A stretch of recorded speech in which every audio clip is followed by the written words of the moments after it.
सभी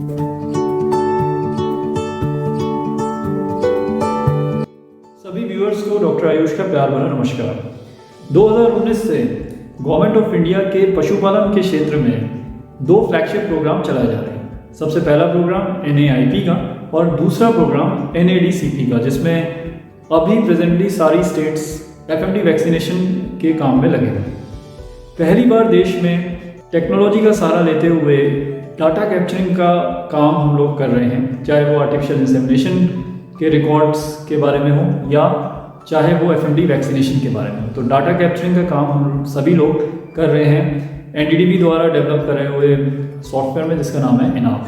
अब सबसे पहले तो मैं टीम ICT आनंद को कॉन्ग्रेचुलेट करना चाहूँगा कि उन्होंने इतना इफेक्टिव एंड्रॉयड एप्लीकेशन बनाया है। मोस्ट ऑफ द यूज़र्स जो है वो एंड्रॉयड एप्लीकेशन पे ही काम कर रहे हैं, लेकिन टेक्नोलॉजी में निरंतर सुधार की आवश्यकता होती है। और आप देखते भी होंगे, अगर आप अपने मोबाइल में कोई भी एप्लीकेशन यूज़ करते हैं तो प्ले स्टोर से या ऐप स्टोर से आपको निरंतर अपडेट्स मिलती रहती हैं। तो वो अपडेट्स बेसिकली सॉफ्टवेयर को स्टेबल बनाती हैं और उनमें पुराने जो बग्स होते हैं उनको रिमूव करने का एक अटेम्प्ट किया जाता है। NDDB के द्वारा विकसित करी हुई इनाफ ऐप में भी हम लोग देखते हैं कि समय समय पर हमें अपडेट्स मिलती रहती हैं और सॉफ्टवेयर और इफेक्टिव होता रहता है। आज की फ़िलहाल ये वीडियो मैं खास बना रहा हूँ NADCP वैक्सीनेशन में आ रही प्रॉब्लम्स के बारे में। आप ही लोगों से बहुत सारे फीडबैक मिले, बहुत सारे मैसेजेस आए, जिसमें पता चला कि कुछ प्रॉब्लम्स आ रही हैं, जैसे कि इनवैलिड टैग्स की प्रॉब्लम। आपने एनिमल रजिस्टर करा है, उसके बाद आप जब वैक्सीनेशन कैंपेन में जा रहे हैं तो आपको उसमें इनवैलिड टैग शो हो रहा है। और एक सबसे बड़ी समस्या है डाटा लॉस की, कि वो डाटा लॉस क्यों हो रहा है, क्या हम ऐसी गलती कर रहे हैं जिसकी वजह से हमारा डाटा जो है वो सर्वर में नहीं पहुंच रहा है। और सबसे इम्पॉर्टेंट बात कि आप लोग किस तरीके से अपनी रिपोर्ट्स देखेंगे। अगर आप एक वैक्सीनेटर हैं तो आपको कैसे और कहाँ जाकर MIS में अपनी रिपोर्ट देखनी है, उसके बारे में मैंने इस वीडियो में बताया है। तो उम्मीद करता हूँ कि ये वीडियो हमेशा की तरह आप सभी लोगों के लिए हेल्पफुल रहेगी। तो चलिए वीडियो को शुरू करते हैं। तो चलिए एक बार देख लेते हैं कि किस तरीके से एक क्विक रिमाइंडर कि कैसे आप लोग वैक्सीनेशन की एंट्रीज़ करेंगे। ध्यान रखिए कि आप जो भी कार्य कर रहे हैं वो एनिमल रजिस्ट्रेशन लाइट वाले ऑप्शन को यूज़ करिए, और यहाँ पर आपको केवल वही फील्ड्स भरना है जो मैंडेटरी हैं। अब टैग नंबर सेलेक्ट करने के बाद आप इसमें और रिलेवेंट इन्फॉर्मेशन एंटर कर दीजिए। ध्यान रखिए कि रजिस्ट्रेशन डेट वाला कॉलम में आपको डेट जो है वो चेंज करनी है, क्योंकि बाय डिफ़ॉल्ट सिस्टम उसी दिन की डेट ले लेता है। अब यहाँ से आप विलेज सेलेक्ट कर लीजिए और ओनर का नेम। अब ख़ास ध्यान रखना है कि ओनर का नेम आप लिखते टाइम ध्यान रखिए, क्योंकि एक बार आप डाटा सेव कर देंगे तो आप ओनर का नेम जो है वो एडिट नहीं कर पाएंगे। तो ख़ास ध्यान रखिए। बाकी सारी चीज़ें आप एडिट कभी भी कर सकते हैं। तो UID नंबर और मोबाइल नंबर बहुत ज़रूरी हो गया है। एक नया अपडेट जो कि नवंबर 2019 में आया था, उसके बाद से आधार नंबर और मोबाइल नंबर दोनों ही आवश्यक हैं एंट्रीज़ करने के लिए। यहाँ से डाटा आप सेव कर लीजिए और उसके बाद आप, अगर आपके एडमिन ने वैक्सीनेशन प्लान जनरेट करा है तो आप सीधे कैंपेन के अंडर में जो वैक्सीनेशन लिखा है वहाँ एंटर करिए उसको, और वहाँ से आप टैग के लास्ट के 4 डिजिट्स लिखकर आप सर्च दबा दीजिए। तो ये एक बहुत ही आसान प्रक्रिया है, जहाँ पर आपको सारे फील्ड्स प्री फिल्ड मिलते हैं और आप डेट चेंज करके अकॉर्डिंगली आप वैक्सीनेशन का डाटा सक्सेसफुली सेव कर सकते हैं। अब बात करते हैं ऐसे टैग नंबर्स की या ऐसे रजिस्ट्रेशन की जहां पर NAIP के दौरान हमने भूलवश गलत विलेज चढ़ा दिया था और हमें उसको ठीक करना है। तो हम कैसे ठीक करेंगे? तो जैसे इस केस में मैंने आपको दिखाया है कि यहाँ पर अगर आप ओनर रजिस्ट्रेशन का नाम देखेंगे तो वहाँ पर विलेज जो है वो अगर गलत चढ़ा हुआ है वैक्सीनेटर के द्वारा तो आप कैसे ठीक करेंगे? तो यहाँ पर आप देखिए, ओनर रजिस्ट्रेशन में आप जाइए, सर्च कर लीजिए और उसके बाद आप एक एडिट का ऑप्शन देख रहे हैं ऊपर, उसको आप जैसे ही क्लिक करेंगे तो आप विलेज और यहाँ तक कि आप ओनर टाइप भी चेंज कर सकते हैं। उसके अलावा आप और इन्फॉर्मेशन जैसे UID और मोबाइल नंबर यहाँ पर नहीं भरा हुआ है तो आप उसको भी यहाँ से एडिट कर सकते हैं। तो ख़ास ध्यान रखने वाली बात यह है कि आधार नंबर ज़रूरी हो गया है, और ओनर का नेम आप बहुत ध्यान से लिखें, क्योंकि ओनर का नेम आप एडिट नहीं कर पाएंगे, बाकी सारी चीज़ें आप एडिट कर सकते हैं। तो इस ट्रांजैक्शन में अब आप देखिए, अब हमने ओनर का जो विलेज है वो चेंज कर दिया है, और अब वैक्सीनेशन में जब आप लास्ट के 4 डिजिट्स एंटर करेंगे तो आप देख सकते हैं कि यहाँ पर विलेज जो है मोहन मजीठा का चेंज हो चुका है। तो आप वैक्सीनेशन के रिकॉर्ड को अब यहाँ से सेव कर सकते हैं।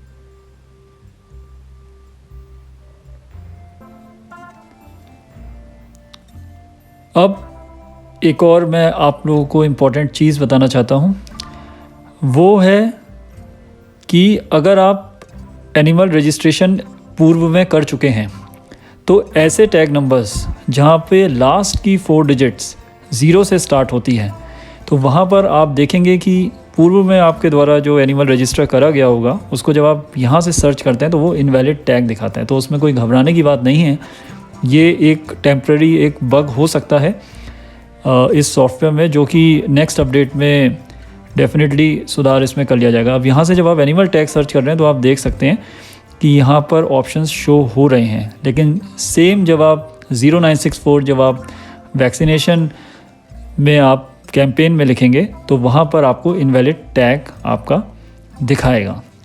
तो ऐसे केसेस में बहुत ज़रूरी है कि आप फुल टैग नंबर एंटर करें। जैसे कि अभी मैं दोबारा आपको दिखा रहा हूँ, आप 0964 लिख रहे हैं, और ये सारी प्रॉब्लम जो है बेसिकली उन टैग नंबर्स के साथ है जहाँ पर लास्ट का 4 डिजिट जो है वो 0 से स्टार्ट हो रहा है। तो उन केसेस में आप ये प्रॉब्लम देखेंगे इनवैलिड टैग की। उस केसेस में आप क्या करिए कि पूरा 12 डिजिट का टैग जो है वो एंटर करिए, और अगर आप ऐसा करते हैं तो आपका वैक्सीनेशन की एंट्रीज़ आप आसानी से आप कर पाएंगे। डाटा लॉस होने का सबसे बड़ा कारण है कि हम एक तो अपने डिवाइस को यूज़ नहीं करते हैं ठीक से, हम सिंक्रोनाइज डाटा को ठीक से नहीं करते हैं। अब आप देख सकते हैं कि यहाँ पर अभी जब भी आप ऑफलाइन मोड में काम करेंगे तो डाटा स्टोर हो जाता है आपके लोकल ड्राइव में फ़ोन के, और नॉट ट्रांसफर्ड स्टेट में होता है। तो एक आपको ध्यान रखना है कि जब भी आप कनेक्टिविटी एरिया में आते हैं तो आप इसको सिंक्रोनाइज मैनुअली कर लें, तो वो बहुत इंपॉर्टेंट है। क्योंकि अगर आप मैनुअली नहीं करेंगे तो हो सकता है कि बैकग्राउंड में भी एप्लीकेशन अपडेट हो जाएगा अपने आप, लेकिन बहुत ज़रूरी है कि आप मैनुअली इसको अपडेट करें, क्योंकि जैसे ही हम मोबाइल डाटा खोलते हैं तो बहुत सारी और एप्लीकेशंस भी हमारा डाटा लेते हैं। तो यहाँ पर आप देख रहे हैं कि एक बार सिंक्रोनाइज का बटन प्रेस करने के बाद जब हम सेंड टू सर्वर में देखते हैं तो ट्रांसफर्ड स्टेट में अब हमारा डाटा है, लेकिन अभी भी डाटा जो है सिंक्रोनाइज पूरी तरीके से नहीं हुआ है।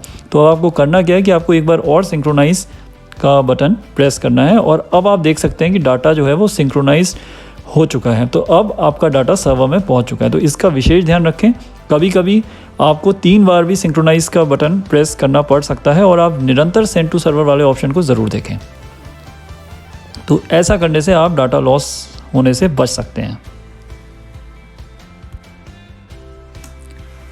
अब बात करते हैं कि इनाफ MIS हम किस तरीके से यूज़ करेंगे। तो आप google.com पे चले जाइए, और गूगल का पेज खुलने के बाद आप सर्च कर लीजिए इनाफ NDDB कूब, और यहाँ से आप वेबसाइट इनाफ का एक्सेस कर सकते हैं।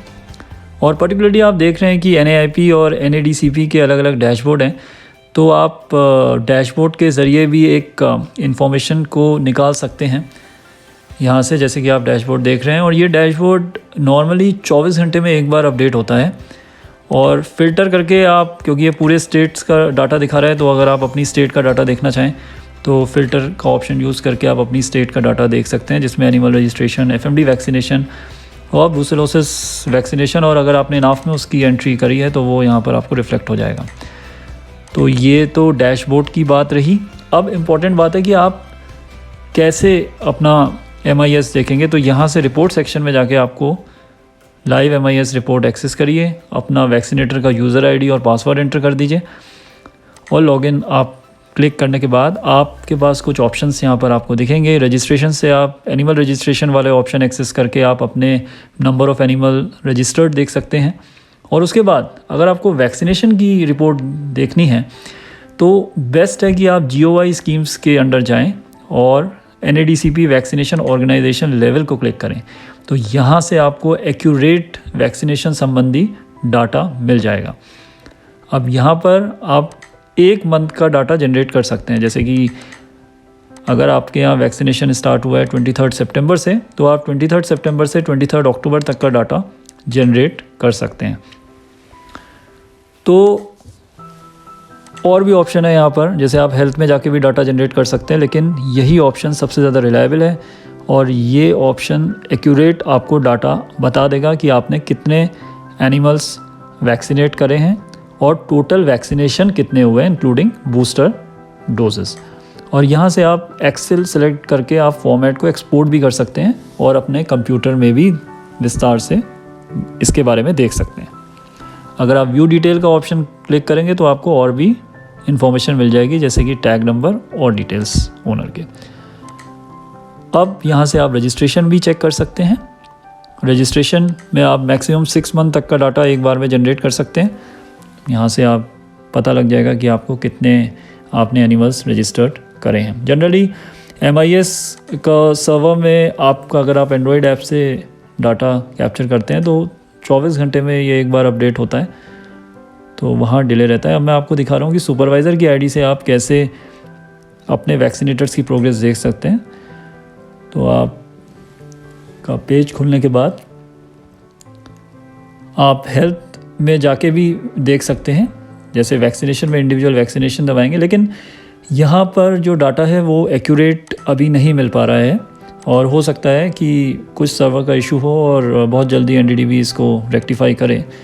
तो इस वाले ऑप्शन से भी आप देख सकते हैं। यहाँ पर आप 6 मंथ तक का डाटा आप एट अ टाइम जनरेट कर सकते हैं और जब आपका वैक्सीनेशन स्टार्ट हुआ है उस डेट से आप अपना समरी देख सकते हैं यहाँ पर भी। लेकिन यहाँ पर थोड़े से कुछ इश्यूज़ भी हैं और यहाँ पर डाटा एक्यूरेट आपको नहीं मिल पाएगा।